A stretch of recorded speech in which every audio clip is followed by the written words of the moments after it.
I am 27 years old, and I built my whole life around one man. Daniel, do you think this deal will close? I ask as I stand in his office, holding a file too tight in my hands. He leans back in his leather chair and smiles at me. Relax. Confidence sells more than numbers, kid. I'm not a kid, I say, but I smile back. You'll always be one to me, he replies. You remind me of your father. That always hits me in the chest. My father died when I was 10. After that, my uncle Daniel stepped in. He taught me how to shake hands, how to speak in meetings, how to hide fear. I wouldn't be here without you, I tell him. He stands and fixes my tie himself. You're the son I never had. Every time he says that, I feel chosen. I work at his real estate firm. I arrive before everyone else. I leave after the lights go out. I study his habits, the way he talks, the way he pauses before answering a question. I want to become him. That night, I meet Sophia for dinner.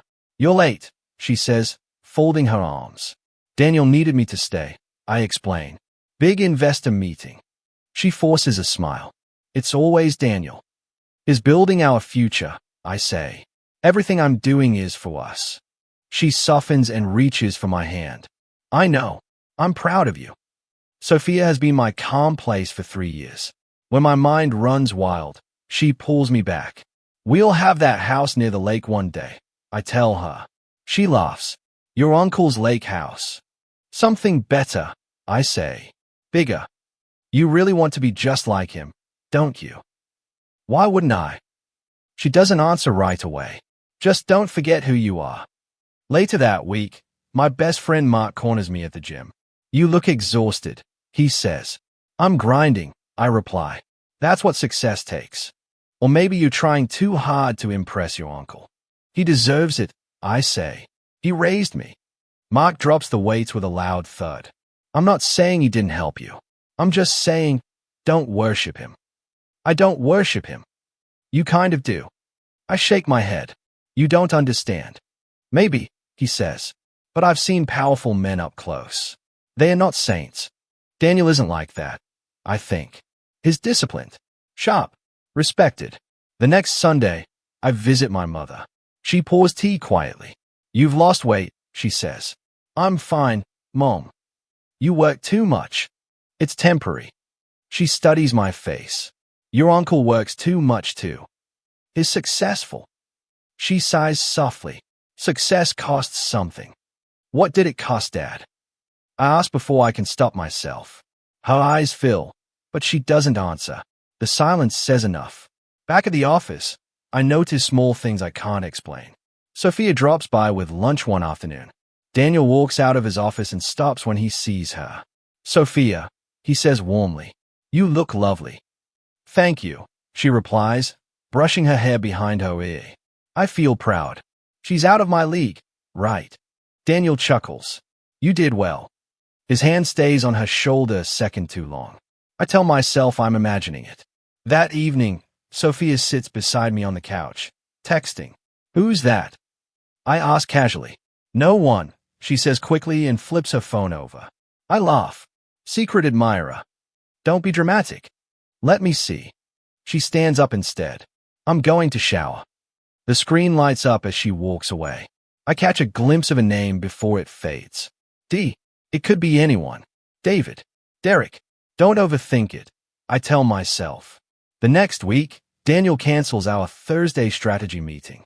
Why? I ask. Personal matter, he says shortly. That's not like you. He gives me a look. Even I have a life outside work. I nod, embarrassed for questioning him. Later that night, Sophia tells me she's going out with friends.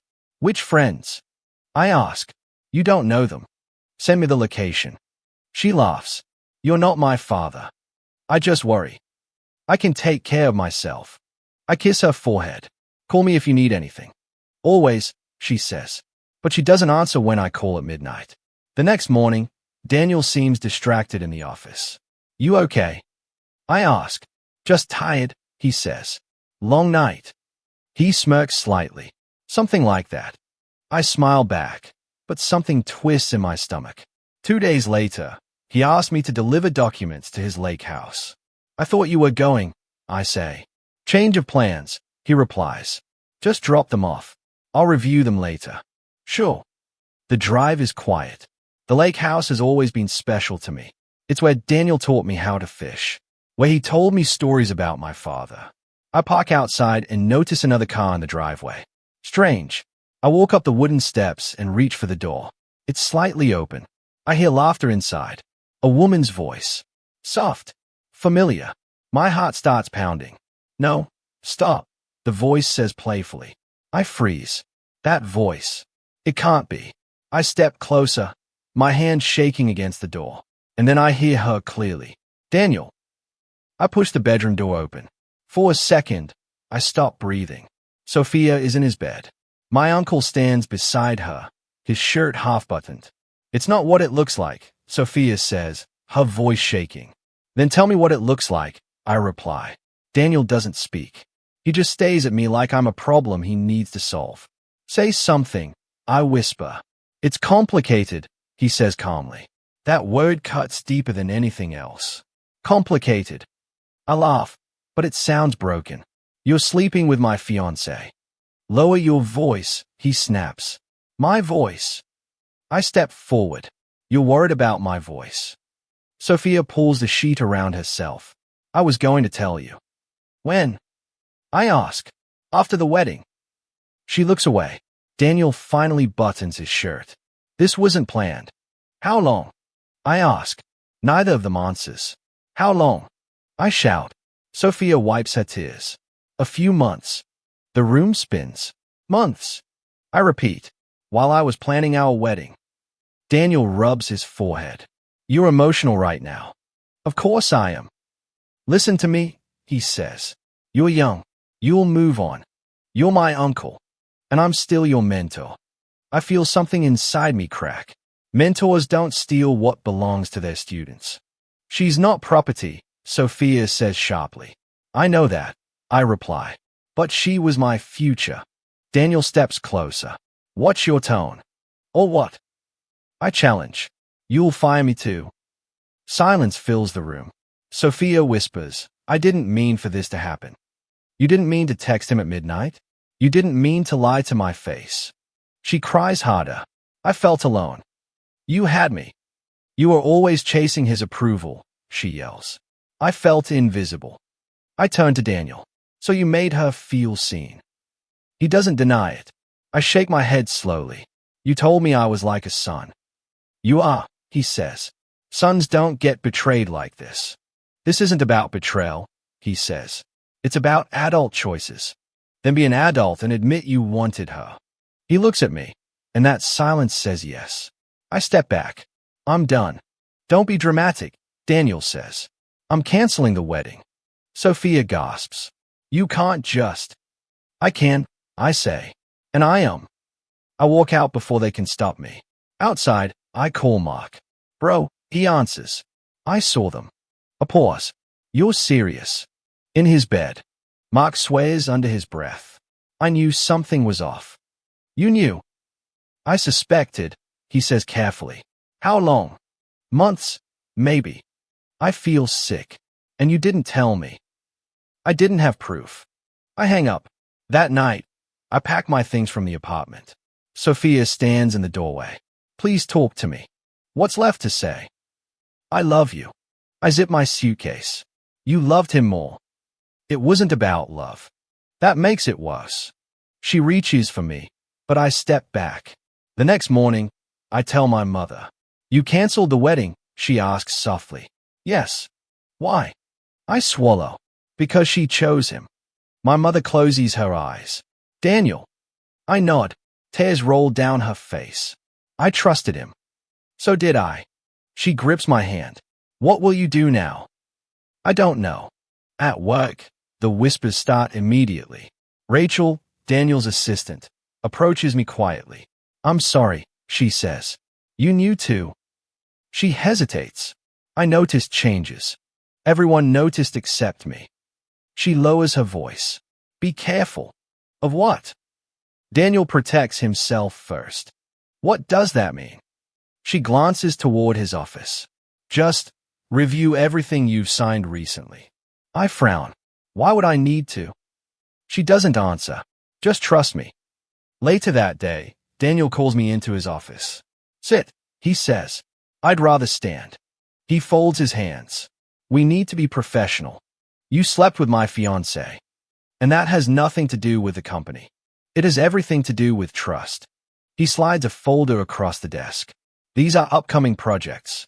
You're listed as co-signer. I don't remember approving all of these. You did. When? During the expansion push.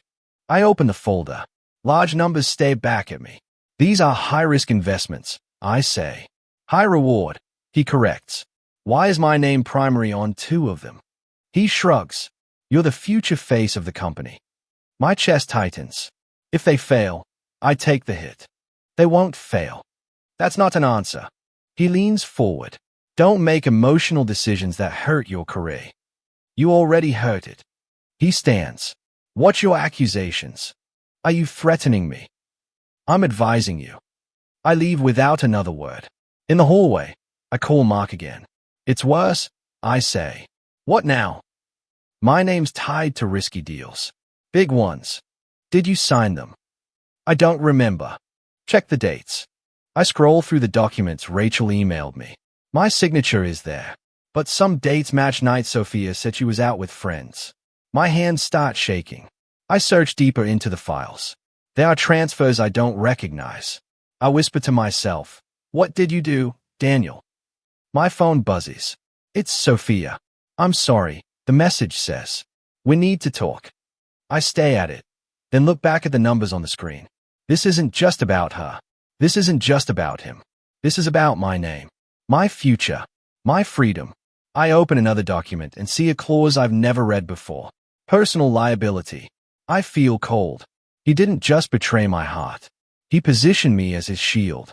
Now it's not just betrayal. It's manipulation. I stop crying after 3 days.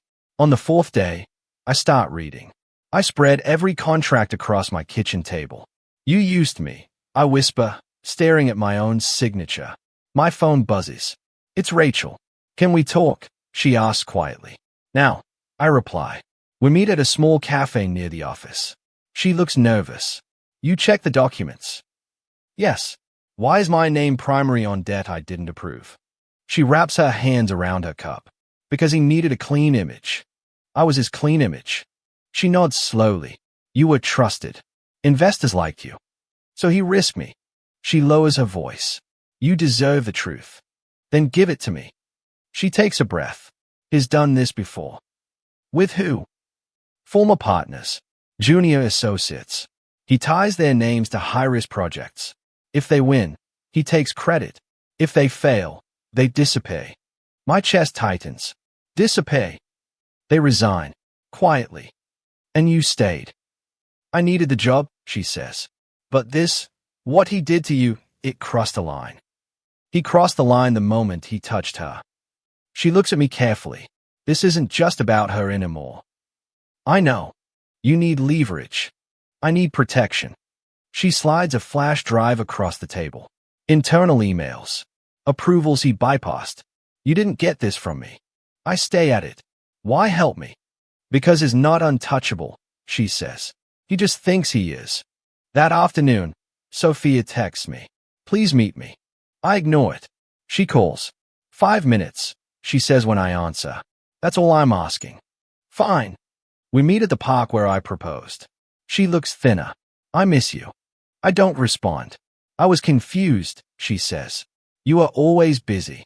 I felt lonely. Were you lonely, or were you ambitious? She blinks. What? You liked his power, his confidence, his money. That's not fair. Isn't it?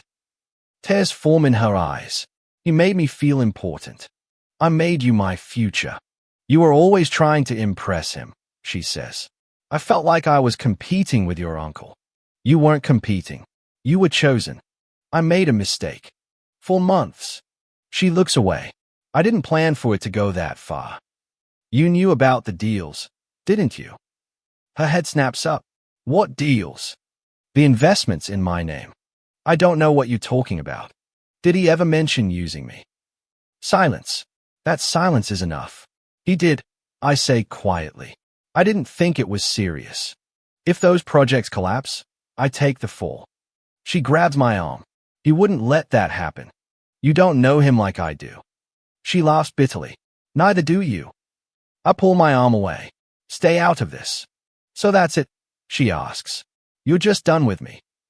Yes. I walk away before she can answer. That night, I call Ethan. He answers on the second ring. I was wondering when you'd call. I need information, I say. About your uncle. Yes. He chuckles softly. He finally turned on you. He positioned me as liability. I warned investors about his structure years ago. I'm not here for revenge. Then what are you here for? Survival. There's a pause. Meet me tomorrow. We sit in his office the next morning. You look different, he says. I am. What do you want? I want to understand how exposed I am. He reviews the documents I bring. These are aggressive, he says. If the market shifts, you're finished. Can I detach my name? Not without raising suspicion. I don't care about suspicion. You should, he replies. Your uncle thrives on control. I'm done being controlled. Ethan studies me. You're not the emotional kid I expected. I buried him. He smiles faintly. Good, because this requires strategy. What do you suggest? Document everything. Build a case. Don't confront him yet. He thinks I'm still loyal. Use that. Back at the office, Daniel calls me in. You've been distant, he says. I've been working. On what? Learning. He narrows his eyes. Careful. Of what? Bitterness makes people reckless. I'm not reckless, I say calmly. He leans back. Good. Because expansion is accelerating. I'll need you visible. Of course, I reply. He smiles, satisfied. For the first time, I see it clearly. He underestimates me. Rachel sends more files that night. Internal approvals. Risk assessments hidden from investors. I whisper to myself, you taught me how to negotiate. You taught me how to read contracts. Now I'm reading him. Mark calls. You sound steady, he says. I am. That's scary. I'm done reacting. So what's the plan? I shift the board's attention. That's dangerous. So is staying silent. You're becoming him.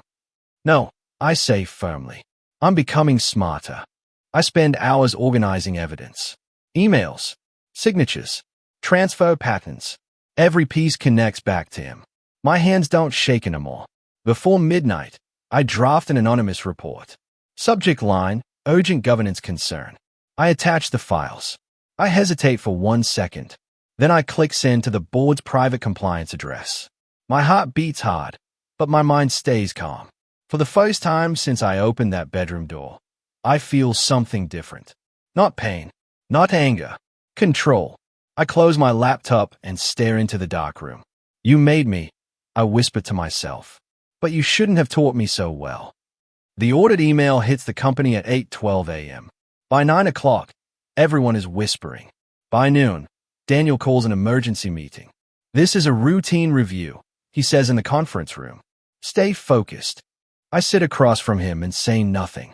After the meeting, investors start calling me instead of him. Are we exposed? One of them asks. We're reviewing everything, I reply calmly.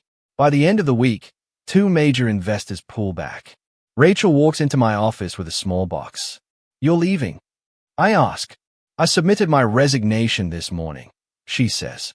Publicly. Yes. Why? I won't defend him anymore. You know this will make noise. That's the point, she replies. Hours later, Ethan announces an aggressive move to acquire one of our struggling projects. Daniel storms into my office. You did this, he demands. I lean back in my chair. Did what? Don't play games with me. I learn from the best, I answer. His jaw tightens. You think you're clever. I think I'm prepared. You went to the board. You should have been transparent. His voice drops. You're destroying your own foundation. You built it on my back. He steps closer. Careful. Or what? I ask quietly. He stares at me like he doesn't recognize me anymore. That night, Sophia shows up at my apartment. I need to talk, she says. There's nothing left. Please. I let her in. I made a mistake, she whispers. You chose him. He's pushing me away now, she says. He says it's bad for optics. I almost laugh. So now you see it. I see you, she says, stepping closer. I should have stayed with you. You stayed where you felt powerful. I was stupid. Yes. She flinches. I still love you. My chest hurts hearing that. Don't, I say softly. Don't what? Don't make this harder. I'll fix it, she says. We can start over. Did you know? I ask suddenly. Know what? About the investments in my name. Her silence stretches too long. I asked you something. She looks down. He mentioned it. My heart goes cold. And he said it was strategic. You knew I was exposed. I didn't think it would collapse. You didn't warn me. I didn't want to lose him either, she says. That sentence ends everything. You chose your security over my safety. I thought he'd protect you. He was protecting himself. She reaches for my hand. I step back. You don't get to come back now, I say. Tears run down her face. So this is it. Yes. She leaves without another word. The next morning, the news breaks. Internal investigation into Daniel Hayes. The headline reads, Employees avoid eye contact. Calls go unanswered. Daniel is summoned by the board. By afternoon, he's suspended. He finds me in the parking garage that evening. You're proud of yourself, he asks. I'm steady. You think this ends well for you? It already did. You betrayed family. You betrayed me first. He shakes his head. I made you. No, I reply. You just showed me what not to become. His face hardens. You're nothing without my name. Watch me. For the first time, he doesn't have a response. He walks away slower than I've ever seen him move. My phone buzzes. Mark, is it true? He asks. He's suspended. You okay? I am now. Inside, I feel something settle. Not joy. Not revenge. Balance. The board sends a company-wide notice that night confirming leadership changes. Ethan calls me. Impressive timing, he says. I didn't do it for you. I know, he replies. You did it for yourself. Yes. Your uncle underestimated you. He always thought I'd stay loyal. And now I'm free. I look up at the building where I once felt small. Power didn't knock. It broke the door. And this time, I was the one standing on the other side. The news doesn't slow down after the suspension. I stand outside the courthouse when reporters surround him. Daniel, did you misuse company funds? Do you deny the allegations? He keeps his head down. I watch from a distance. Mark stands beside me. You feel bad. I feel awake. I say, you still love him. I loved who I thought he was. Legal notices pile up over the next weeks. Fraud investigations. Civil claims. His assets freeze. His wife files for divorce quietly, but the document leaks anyway. She stayed with him for years, Mark says when he reads it. She stayed for stability, I reply. And now there's nothing left to stay for. My mother calls me one evening. Have you spoken to him? She asks. No, he called me. I stay silent. He sounded small, she says softly. He always sounded large to me. He made choices, she whispers. So did you. I chose not to protect him. That's not the same as harming him. After that call, I sit alone in my apartment. My phone lights up. It's Sophia. A final message. I'm leaving the city. I hope one day you forgive me. I stay at the words for a long time. My thumb hovers over the keyboard. I don't respond. The next morning, I meet Rachel and Mark in a small rented office. This is it. Mark asks, looking around. It's enough, I say. Rachel sets down a folder. I drafted the operating structure. No hidden clauses. I ask. She smiles slightly. Transparent books. Shared oversight. No single point control. Good, I reply. We build clean. Mark leans back. You're really doing this? Yes. You own firm? Yes. He studies me. You're not angry anymore. I'm focused. Rachel looks at me carefully. You could have taken a bigger offer. I don't want to chase power. What do you want? She asks. Peace, I say, and control over my name. The first few weeks are slow. We pitch small projects. Local investors. No shortcuts. One client asks me, why leave a major firm? Because I value clarity, I answer. Is that a dig at your uncle? It's a decision about myself. At night, doubt still creeps in. I stand in front of the mirror sometimes and ask, did I become cold? Then I remember the bedroom door, the silence, the signatures, and I remind myself I became aware. A month later, I visit my father's grave. I kneel and brush dirt from the stone. I almost became him, I say quietly. The wind moves through the trees. I almost chose ambition over loyalty. I almost believed power was everything. I swallow hard, but I didn't. I sit there longer than I expect. I thought he saved us, I whisper, but I had to save myself. When I stand up, I feel lighter. That evening, Mark claps my shoulder in the office. First profitable quarter, he says. Rachel smiles, without cutting corners. I nod. Good. You're different, Mark says. Better or wise?